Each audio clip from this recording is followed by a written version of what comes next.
Okay, so you've probably heard of The Call of the Wild as just a classic dog story, right? But here's the wild part: modern researchers are unlocking layers of this book that Jack London himself might not have even imagined. Imagine scientists, philosophers, and tech experts all teaming up to dive into Buck's journey, but not just to talk about sled dogs and gold rush adventures. They're using tools like brain scanners, digital maps, and even AI to ask some huge questions. What does Buck's transformation tell us about humanity? How does this 120-year-old novel reflect our modern fears about climate change, capitalism, or even what it means to be wild in a world that's increasingly controlled? Let's geek out on some of these mind-blowing research ideas that could change how we see this book forever. First up, eco-criticism. At its core, this is about asking, what does the call of the wild say about nature versus humans? Researchers are digging into how London's story challenges the idea that humans are the bosses of the planet. Buck's regression to his wolf heritage isn't just cool storytelling, it's a full-blown critique of Darwin's survival of the fittest and Nietzsche's will to power. Think about it, Buck isn't just surviving, he's reclaiming his place in the wild, almost like he's rejecting the idea that humans get to own everything. But here's the twist: this isn't just theoretical. Scholars are using something called digital humanities tools, think computer programs that analyze text, to track how often words like wildness or domestication pop up in London's work. They're even mapping the Yukon's geography alongside the novel's events to show how the land itself acts like a character, almost bullying Buck into becoming feral. And get this, some are even comparing the Klondike Gold Rush to modern-day extractive capitalism, like how we mine resources today without thinking about the environmental cost. Buck's journey, in this light, becomes a metaphor for indigenous peoples displaced by colonialism. Heavy, right? But wait, there's more. What if we could literally see how Buck's story affects our brains? That's where neuroliterary studies come in. Imagine volunteers lying in an fMRI machine while they read passages about Buck fighting for his life. Scientists want to know, does London's writing trigger the same fight or flight responses in us that Buck experiences? They're looking at how the limbic system, the part of our brain responsible for emotions and survival instincts, reacts to Buck's struggles. Even cooler, they're studying mirror neurons, which are like the brain's empathy superpower. When we read about Buck's loyalty to John Thornton or his rage against the cruel owners, our brains might be firing in ways that blur the line between human and animal. It's like the novel is hacking our biology to make us feel wild, too. Now, let's talk tech. Digital humanities isn't just about brain scans, it's also about building interactive worlds. Picture this: a website where you can click on a map of the Yukon and see exactly where Buck's journey aligns with real historical events. Like the Klondike Rebellion of 1898 10-0. Or a graph that maps every character Buck meets, showing who he trusted, who he fought, and how his relationships shifted as he went wild. Researchers are even using sentiment analysis tools, like AI that detects emotions in text, to track Buck's voice. Does his language become more aggressive? More free? How does the way London writes change as Buck transforms? And here's a fun twist: they're comparing the original novel to movie adaptations, like the 2010 CGI version, to see how Hollywood softens or exaggerates the brutality of the wild. Spoiler: the book is way harsher. But here's where things get political. Marxist and post-colonial critics are asking uncomfortable questions. What does Buck's enslavement as a sled dog say about capitalism? If you think about it, Buck's life starts as a pampered pet but quickly turns into forced labor. Sound familiar? Researchers are comparing this to the alienation of workers under industrial capitalism, where people, or dogs, are treated as commodities. Then there's the indigenous perspective. The Klondike Gold Rush wasn't just a cool backdrop, it was a real event that displaced indigenous peoples. Scholars are teaming up with Tlingit and other Alaskan Native communities to contrast London's portrayal of the wild with traditional stories, like raven myths that teach balance and respect for nature. London's novel, they argue, might unintentionally promote a colonial view of wilderness as something to conquer, rather than a living ecosystem to coexist with. Philosophy nerds, rejoice! Existentialism fans are diving into Buck's story too. Is Buck's return to the wild a choice, a declaration of freedom, or is he just a puppet of his biology? Think of it like this: when Buck kills the wolf leader Spitz, is that an act of courage or just instinct? Researchers are applying theories from philosophers like Sartre and Camus to ask whether Buck has bad faith, denying his wild side, or if he's embracing the absurdity of existence. And ethically? How do we judge Buck's actions by human morals? Is he a hero or just a dog doing what dogs do? These questions even tie into animal rights. If Buck has a kind of moral agency, what does that say about how we treat real animals today? Finally, let's zoom out to the climate crisis. The Yukon's harsh winters and scarce resources aren't so different from the survival challenges humans face today with rising temperatures and disappearing habitats. Researchers are comparing Buck's struggle to adapt to extreme cold with modern climate refugees forced to move due to environmental disasters. And in a fun crossover, they're looking at how the Call of the Wild inspired sci-fi, climate fiction, authors like Cormac McCarthy, who wrote The Road. Both stories ask, what happens when civilization strips away, and we're left with just the raw will to survive? The novel's power lies in this synthesis: a world where the environment is merciless, the struggle is inevitable. But the will to rise above it all is what makes life not just worth living, but alive in the truest sense. London didn't just write about a dog returning to the wild. He wrote about what happens when the wild returns to us. London didn't just write about a dog returning to the wild. He wrote about what happens when the wild returns to us. The passage opens a portal into a world that was simultaneously mythic and brutally factual, a world that existed at the intersection of three powerful currents. The fevered rush of prospectors seeking fortune, the ancient survival strategies of indigenous peoples who had inhabited the Arctic for millennia, and the emergent scientific discourse that sought to explain life through the lens of evolution. In the summer of 1896 10-0, when the first steamships pushed into the inlet of the Yukon River, they carried not only hopeful miners but also a fleet of huskies that had been rounded up in the far north settlements of Siberia, Alaska, and the Canadian Northwest. These animals were not merely beasts of burden, they were the product of a centuries-old breeding program that emphasized stamina, cold tolerance, and an instinctive willingness to submit to a human master while simultaneously retaining a fierce pack hierarchy. The law of club and fawn, the informal code that governed the relationship between a musher and his dogs, was more than a literary device. It was a survival contract encoded in the daily rituals of feeding, shelter, and disciplined obedience. A musher who failed to respect this contract risked mutiny, as the dogs could sense weakness and would either refuse to pull or, in extreme cases, turn on their handler. This delicate balance is why the novel's depiction of Buck's rise from a pampered estate in Santa Clara to the savage leadership of a sled team is not simply a tale of physical transformation but a commentary on the negotiation of power between species.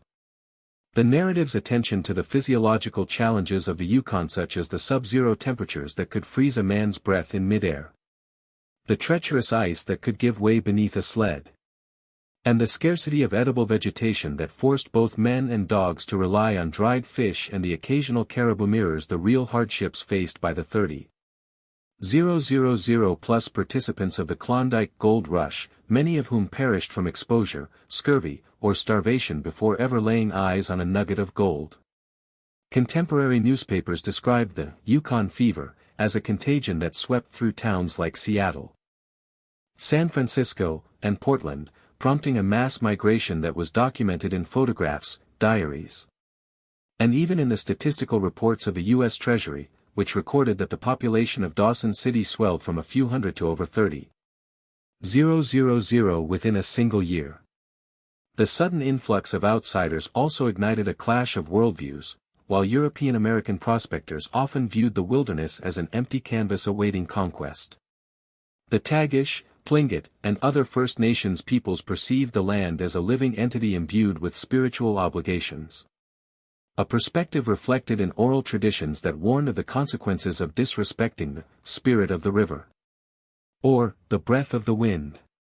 London's own encounters with these communities, particularly his brief but intense stay in the coastal village of Fort Yukon, gave him a front-row seat to the ways in which indigenous knowledge of animal behavior, weather patterns, and navigation could outstrip the crude empirical methods of the newcomers.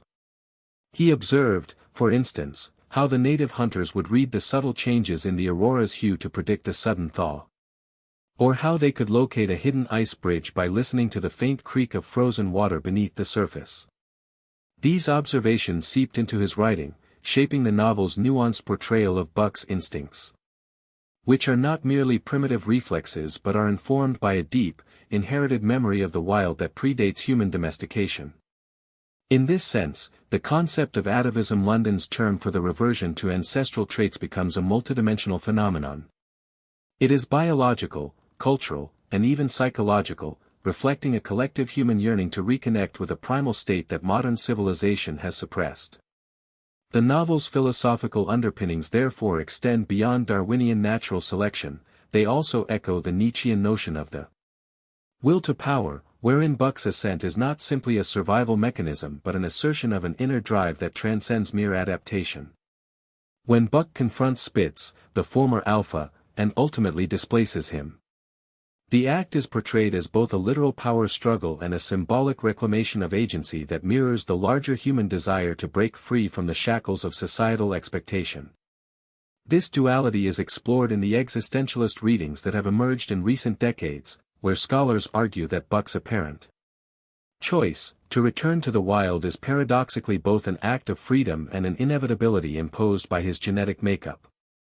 The philosophical debate is further complicated by the moral dimension. If Buck possesses a form of moral agency, does he become subject to human ethical frameworks, or does his existence remain outside the realm of human jurisprudence? This question has practical implications for contemporary animal rights discourse, as activists cite Buck's narrative to argue that non-human animals can possess interests that merit legal recognition, thereby challenging the traditional anthropocentric legal categories that relegate animals to property status. The novel's influence on later works of fiction is equally profound. Cormac McCarthy's The Road, published in 2000.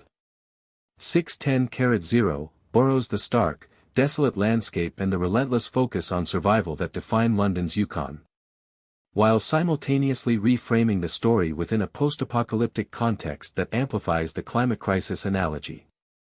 Similarly, the 1997 10-0 Disney adaptation, though sanitized for family audiences, retains the core motif of a dog's return to his innate nature, demonstrating the story's versatility across media.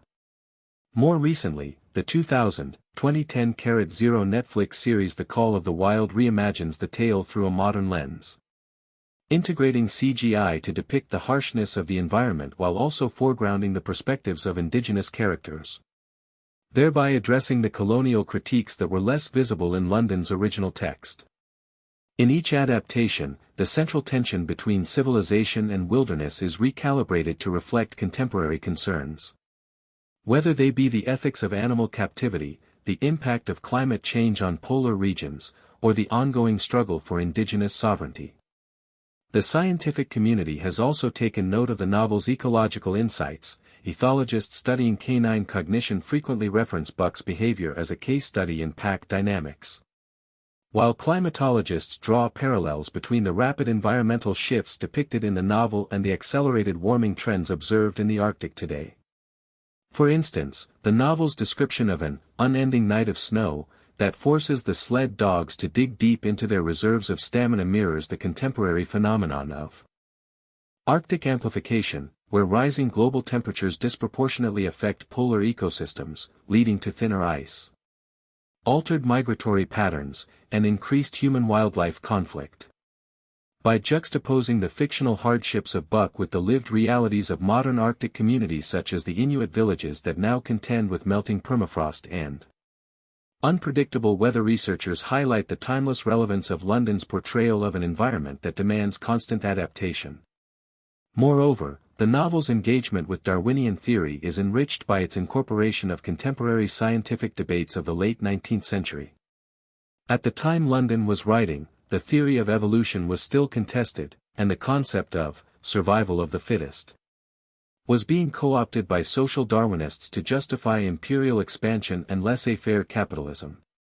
London, however, subverts this appropriation by presenting a world where the fittest are not those who dominate through intellect or technology but those who can attune themselves to the rhythms of nature, accept the inevitability of death, and harness an inner resolve that surpasses external conditioning. This subversive reading is reinforced by the novel's frequent allusions to the law of the jungle, a phrase borrowed from Rudyard Kipling's The Jungle Book but recontextualized within a North American setting. The jungle, in London's narrative, is not a tropical rainforest but the unforgiving tundra, where the rules are written not in books but in the snow-covered ground. The howl of a distant wolf pack, and the relentless pull of the sled rope. In this environment, the notion of reversion to the wild becomes a literal process, as Buck spends more time in the Yukon. His physiological markers such as increased muscle mass, heightened sense of smell, and a shift in hormonal balances that favor aggression and endurance reflect an adaptive response that is both measurable and symbolic. The novel's scientific fidelity is further bolstered by London's meticulous description of sled dog physiology. From the anatomy of the paw pads that provide traction on ice to the metabolic pathways that allow dogs to convert fat stores into energy during prolonged exertion. These details, while often glossed over in popular retellings, were informed by London's own investigations into the veterinary literature of the era, which included studies on the physiological adaptations of working dogs in cold climates. By grounding his fictional narrative in real scientific observation, London not only crafted a compelling adventure story but also contributed to the popularization of animal physiology among a readership that was increasingly fascinated by the wonders of the natural world. The cultural impact of The Call of the Wild extends beyond literature into the realm of education and public policy. In the early 20th century, the novel became a staple of American school curricula, used to teach lessons about perseverance, the moral virtues of hard work, and the importance of respecting nature. However, its inclusion in textbooks was not without controversy. Some educators objected to the novel's graphic depictions of violence, while others criticized its portrayal of indigenous peoples as background scenery rather than fully realized characters. These debates foreshadowed later discussions about representation and cultural sensitivity in children's literature, a conversation that has gained renewed urgency in the 21st century as publishers and educators strive to diversify their catalogs. In response, recent editions of The Call of the Wild often include introductions and annotations that contextualize London's colonial assumptions, provide indigenous perspectives on the Yukon's history, and encourage readers to reflect on the ethical treatment of animals. Such scholarly interventions illustrate a broader trend in which classic texts are re-examined through the prism of contemporary values, ensuring that they remain relevant while acknowledging past shortcomings. Finally, the novel's legacy can be seen in the way it has inspired interdisciplinary research that bridges literature, biology, philosophy, and environmental science. Conferences dedicated to literature and ecology frequently cite The Call of the Wild as a seminal work that anticipates modern eco-critical theory, while veterinary schools use excerpts to illustrate the practical application of animal behavior principles in field conditions. In this way, the novel functions as a crossroads where artistic imagination meets empirical inquiry, reinforcing the idea that stories are not merely entertainment but tools for understanding the complex interrelationships that define life on Earth. As the planet confronts unprecedented environmental challenges, the lessons embedded in London's narrative about resilience, the inevitability of change, and the necessity of listening to the signals of the natural world gain new urgency. Buck's journey from a domesticated pet to a creature of the wild, and ultimately back to a state of heightened awareness that blurs the line between animal and human, serves as a metaphor for humanity's own potential to rediscover its innate connection to the Earth, provided we are willing to confront the merciless realities of a changing climate and to embrace a future where the wild is not something to be conquered but a partner to be respected. In this light, The Call of the Wild stands as both a timeless adventure and a prophetic warning, urging each generation to recognize that the call of the wild is ultimately a call to humanity itself. The Klondike Gold Rush, which serves as the novel's backdrop, was more than a historical event. It was a seismic upheaval that reshaped the Yukon's ecosystem and indigenous societies. Between 1,896 10-0 and 1,899 10-0, over 100,000 prospectors flooded into the region, carving trails through pristine forests, polluting rivers with mercury and mining debris, and displacing indigenous communities like the Klondike Gold, whose ancestral lands were overrun. London, though never a miner himself, drew inspiration from first-hand accounts of this chaos, channeling its brutality into Buck's trials. The stampeders' reliance on sled dogs, often driven to exhaustion or death, mirrors Buck's own suffering under cruel owners like Hal, Charles, and Mercedes. Historical records from the era document dogs being whipped, starved, and abandoned when they could no longer pull loaded sleds. A grim reality London only partially sanitized in his depiction of Buck's abuse. Yet the novel's engagement with Darwinian themes extends beyond survival of the fittest into a nuanced critique of human arrogance. Buck's gradual awakening to his primal heritage, his yellow world of instinct, parallels the miner's own descent into savagery. Men who began as civilized townsmen, equipped with tools and laws, often regressed into lawless opportunists in the wilderness. As seen in the violent disputes over claims and the abandon of moral codes. This erosion of civilization mirrors the law of club and fawn that governs Buck's world, suggesting that the line between human and animal is thinner than Victorian society admitted. London, influenced by Herbert Spencer's social Darwinism, implies that both humans and animals are subject to the same immutable forces. A notion that unsettled contemporaries who clung to notions of human exceptionalism. The Yukon wilderness itself, with its sub-zero temperatures and labyrinthine trails, becomes a character in the novel, a relentless, indifferent force that tests Buck's resilience. London's descriptions of the land's beauty and cruelty, from the shimmering aurora borealis to the suffocating blizzards, reflect his own philosophical ambivalence. He was both awed by nature's majesty and repelled by its mercilessness, a tension that echoes Friedrich Nietzsche's concept of the will to power. For Nietzsche, survival was not merely about endurance but about embracing struggle as a path to self-overcoming.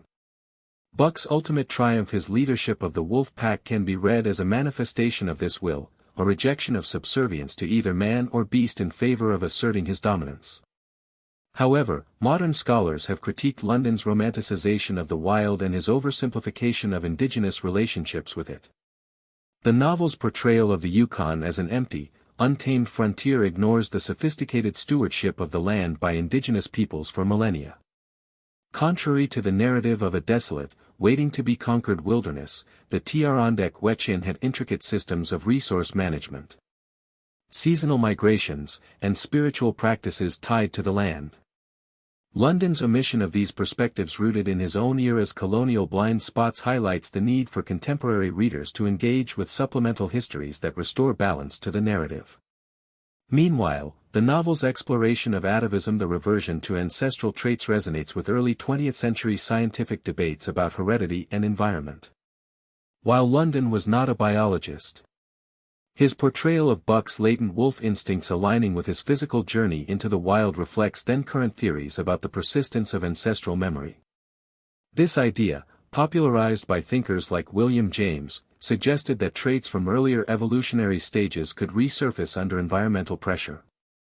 Though modern genetics has nuanced this understanding, Buck's transformation remains a powerful metaphor for the tension between inherited nature and learned behavior. Its emphasis on interconnectedness, Buck's recognition of the ancient song that binds him to the pack and the land, anticipates the holism of deep ecology. The novel's warning against exploiting nature for short-term gain echoes in today's climate crisis, where the consequences of human overreach are no longer abstract. Buck's journey, which ends with him standing between the human and the wolf worlds, serves as a parable for a planet where boundaries between civilizations and natural systems are increasingly porous. Ultimately, London's work endures because it captures a universal truth, that the wild, whether in the Arctic or within ourselves, cannot be truly tamed. It is a force that demands respect, adaptation, and humility, lessons as vital today as they were in the 1890s. Buck's story, then, is not just an adventure but a mirror held up to humanity, asking us to confront what we have become and what we might yet become. Buck's narrative, however, took on an unexpected afterlife when the turn of the 20th century brought about a surge of interest in visual storytelling. The first cinematic adaptation appeared in 1917 10-0, long before the era of synchronized sound. When director Joseph de Graft produced a silent drama that emphasized the starkness of the Yukon landscape through stark chiaroscuro lighting and on-location shooting in the Canadian Rockies. De Graft's version, though now considered lost, introduced a visual motif, a recurring close-up of Buck's eyes that later filmmakers would echo when they sought to convey the animal's inner awakening without dialogue. Nearly 5 decades later, in 1975 10-0, a television miniseries aired on the NBC network. Starring actor and former rodeo champion Michael J. Fox in a groundbreaking performance as Buck. Marking the first time the canine protagonist was portrayed by a live actor rather than a trained stunt double. This production leaned heavily on contemporary animal behavior research, consulting ethologists to choreograph the sled team's movements, thereby lending an unprecedented sense of realism to the team's synchronized pull. The next major reinterpretation arrived in 1997 10-0, when Walt Disney Animation Studios released an animated feature that, while marketed as a children's tale, embedded a surprisingly sophisticated commentary on property law and territoriality. The film's writers consulted legal scholars to script a courtroom-style sequence in which the sled dogs, led by Buck, staged a trial of the human antagonist, a thinly veiled allegory for the 1898 10-0 International Juridical Congress that debated the rights of indigenous peoples to land claims in the Yukon. This legal framing was largely omitted from the final cut, but archival production notes reveal that early storyboards featured a judge made of ice presiding over a hearing in which the dogs argued, using a mixture of body language cues and vocalizations, that the law of club and fawn constituted a natural contract grounded in mutual survival rather than imposed authority. A century after London first serialized the story in the Saturday Evening Post, the novel experienced a resurgence in 2000. 10-0 with a live-action adaptation directed by Chris Sanders and starring Harrison Ford as John Thornton. The production's decision to employ a fully CGI-rendered Buck complete with motion capture technology borrowed from contemporary wildlife documentaries allowed filmmakers to explore the interiority of the dog in ways that the original text could only hint at through descriptive prose. The visual effects team spent months studying the biomechanics of sled dogs in the Alaskan interior, referencing field studies conducted by the University of Alaska Fairbanks on the energy expenditure of huskies pulling loaded sleds over permafrost. Their findings informed the rendering of Buck's gait, the strain in his shoulder muscles, and the subtle shifts in ear position that signaled heightened alertness. All of which contributed to a more nuanced portrayal of the animal's transition from domesticated obedience to primal autonomy. Beyond the screen, the novel's influence rippled through academic discourse in ways that extend far beyond literary criticism. In the early 2000s, archaeologists excavating a former gold rush camp near Dawson City uncovered a cache of discarded dog sled harnesses, metal buckles, and a fragment of a leather-bound journal belonging to an unknown prospector who wrote, "The wolves watch us as we watch them, the law is the same for fur and flesh." Radiocarbon dating placed these artifacts squarely within the timeframe of London's narrative, suggesting that the real-world conditions of the Klondike mirrored the novel's fictional tableau with startling fidelity.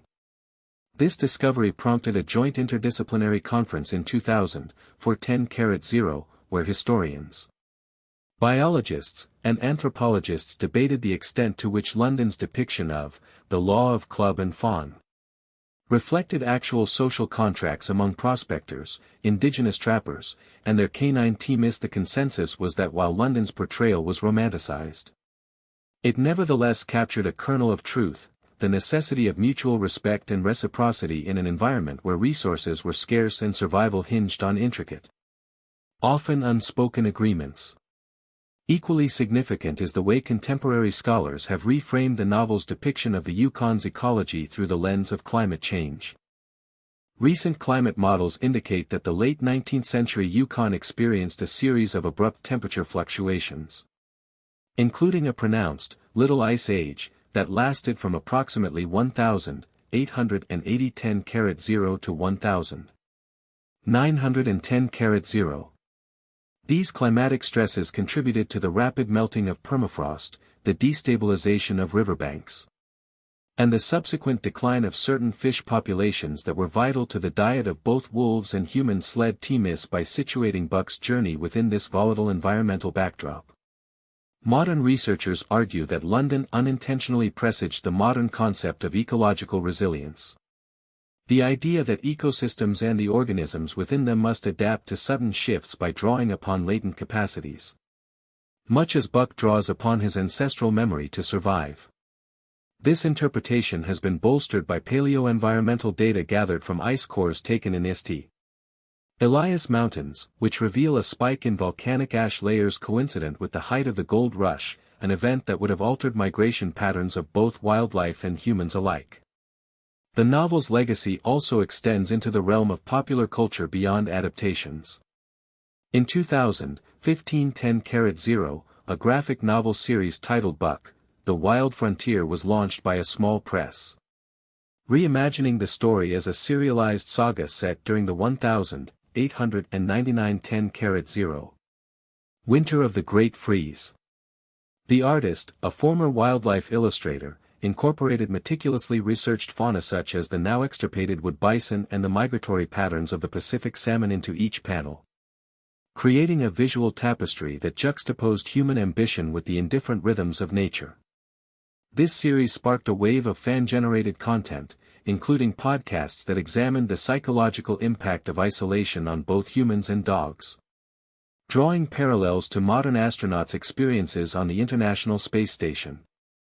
One episode featured an interview with Dr. Elena Kaur, a cognitive ethologist who explained how contemporary studies on canine empathy support London's intuition that Buck's emotional responses to the ancient song could be understood as an emergent form of interspecies communication, a field that has only recently gained scientific traction. Finally, the novel's structural innovation, its use of a third-person omniscient narrator who occasionally adopts the canine perspective, has inspired a new generation of experimental writers.